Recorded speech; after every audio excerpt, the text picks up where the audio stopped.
19 अप्रैल से ईरान और रशिया का जो तेल है जो मार्केट को उपलब्ध हो रहा था, अब वो भी उपलब्ध होना बंद हो जाएगा। आसान भाषा में समझिए कि 19 अप्रैल के बाद संभव है कि अगर अमेरिका और ईरान किसी वार्ता या नतीजा पर नहीं पहुंचे तो दुनिया में तेल की सप्लाई जो रूस के या ईरान के तेल से हो रही थी, अब वो भी होना बंद हो जाएगी। और जब वो बंद हो जाएगी तो दुनिया में तेल की कीमतें जो अभी $100 प्रति बैरल तक चल रही हैं, वो बढ़कर $170 प्रति बैरल तक जाने की उम्मीदें लगाई जा रही हैं।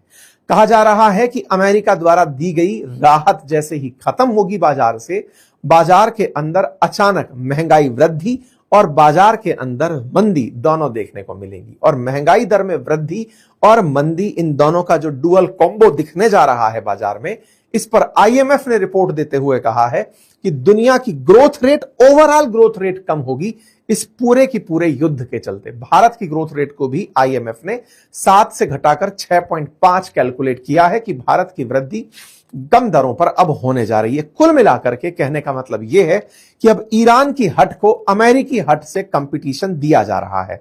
सवाल बड़ा है कि साहब ईरान ने इन दिनों क्या कर लिया। साहब ईरान ने अपनी हट में जिस तरह से उसने स्ट्रेट ऑफ हॉर्मुज को कंट्रोल किया, बढ़िया $139 मिलियन पर डे के हिसाब से कमाया। यानी कि ईरान ने अपना तेल बेच करके, दुनिया के तेल को कंट्रोल करके बढ़िया अपना तेल बेचा और लाभ कमाया। एक तरफ से कहा जाए तो ईरान ने युद्ध में पैसा कमाने की टेक्निक औरों को डरा कर निकाल ली थी और वो अपना मैक्सिमम तेल, इवन 90% तक तेल केवल चाइना को बेच रहा था। ऐसा नहीं है कि इनका तेल भारत नहीं पहुंचा। चर्चा में निकलकर आया है कि इस ब्लॉकेड के बाद में इंडिया के पास भी ईरानी तेल आकर के पहुंचा। 2 जहाजों की चर्चा निकलकर आती है कि भारत ने अमेरिकी परमिशन के बाद 2 जहाज तेल मंगवाए हैं।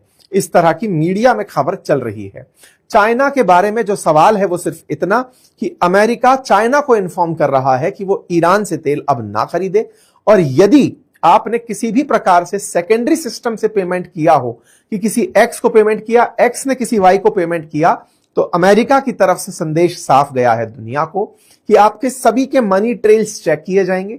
दुनिया की सभी बैंकों के अंदर से उन स्टेटमेंट्स को तलाशा जा रहा है जहां से ईरान के साथ पैसा जुड़ा हुआ हो। आप समझिए कि अगर किसी ने फेक तरीके से कि भाई यूएई के अंदर पैसा पहुंचाया, फिर यूएई से ईरान में पैसा पहुंचाया हो, तो उन सभी मनी